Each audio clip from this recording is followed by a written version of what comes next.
এরশাদ শিকদার কুখ্যাত ছিল নাকি, যখন ওনাকে ফাঁসি দিলাম তখন উনি দাঁড়ায় একটা কথা বলছিল যে আমার জীবনে আমি কোনো অন্যায় করি না, আমার জন্য দোয়া করেন এইটুকু।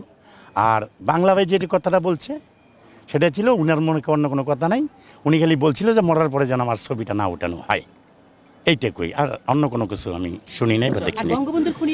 বঙ্গবন্ধুর খুনিরা কোনো কথাই বলে নাই, ওরা নাকি মারছি না, কোনো কথা বলে নাই, না না বলে নাই।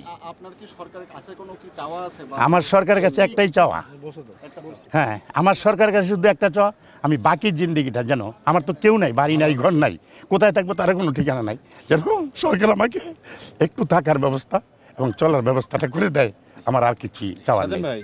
জি, সালাউদ্দিন কাদের চৌধুরী তো অনেক বেশি কথা বলতো, দেখতাম যে সংসদের থেকে শুরু করে সমস্ত জায়গায়।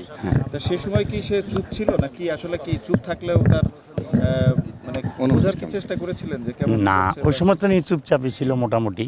কোনো কারণ হলো কি, দেখেন একটা মানুষ যত উচ্ছৃঙ্খলই হোক না কেন, যখন সে জানছে যে আমি আজকে চলে যাব দুনিয়ার থেকে, তখন তার মুখ দিয়া কোনো খারাপ ধরনের কথা বা অন্য কোনো কথা আসে না, চুপচাপই থাকে। কোর্টেও দেখেছি জজ সাহেবদের সাথে উনি খুবই বার্গেনিং এ, হ্যাঁ ওইটা করেছে, এবং জেলখানা উনি উচ্ছৃঙ্খলভাবে ব্যবহার করছে, কারা কর্মকর্তাদের সাথে উনি উচ্ছৃঙ্খল ব্যবহার করছে, কিন্তু যেদিন ফাঁসি হয়েছে এদিন উনি কোনো উচ্ছৃঙ্খল ব্যবহারটা করে নাই, কারণ উনি বুঝতে পারছে যে এখানে তো উচ্ছৃঙ্খল করে আমার কোনো লাভ নেই, আমি থাকতে পারবো না দুনিয়াতে, হ্যাঁ আমাকে ফাঁসি দিবে, তো উচ্ছৃঙ্খল করে নাই, সুন্দর মতো চলে গেছে। না না না না, এটা কখনো হয় নাই, কারোটা হয় নাই, এগুলি অনেক ধরনের কথা। না বাংলা বাইটটাও না, এগুলি সম্পূর্ণ মনে একটা ভুয়া কথা। এখানে ফাঁসির মঞ্চে যখন ফাঁসি দেওয়া হয় কারো মাথা শিরত থেকে আলাদা হয় না। কেন হয় না? কারণ এটা এমনই একটা জিনিস, এটা এমনই একটা জায়গা যে তার ওয়েট এবং হাইট অনুযায়ী কাজটাকে করতে হয়, যেই কারণে এটা আপনার হয় না আর কি, বুঝতে পারছেন।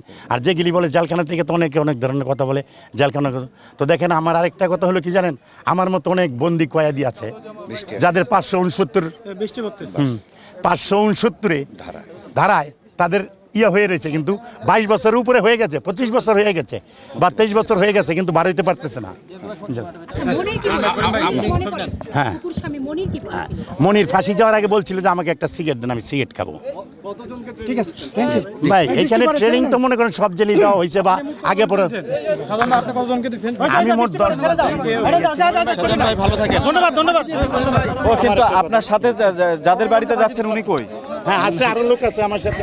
এরশাদ শিকদার কুখ্যাত ছিল নাকি, যখন ওনাকে ফাঁসি দিলাম তখন উনি দাঁড়ায় একটা কথা বলছিল যে আমার জীবনে আমি কোনো অন্যায় করি না, আমার জন্য দোয়া করেন এইটুকু। আর বাংলা ভাই যেটি কথাটা বলছে সেটা ছিল উনার মনে অন্য কোনো কথা নাই, উনি খালি বলছিল যে মরার পরে যেন আমার ছবিটা না ওঠানো হয়, এইটুকুই। আর অন্য কোনো কিছু আমি শুনি নাই বা দেখিনি। বঙ্গবন্ধুর খুনিরা কোনো কথাই বলে নাই, ওরা নাকি মারছি না, কোনো কথা বলে নাই, না না বলে নাই। আমার সরকারের কাছে একটাই চাওয়া, হ্যাঁ আমার সরকারের কাছে শুধু একটা চাওয়া, আমি বাকি জিন্দিগিটা যেন, আমার তো কেউ নাই, বাড়ি নাই, ঘর নাই, কোথায় থাকবো তার কোনো ঠিকানা নাই, যেন সরকার আমাকে একটু থাকার ব্যবস্থা এবং চলার ব্যবস্থাটা করে দেয়, আমার আর কিছুই চাওয়া নেই। জি।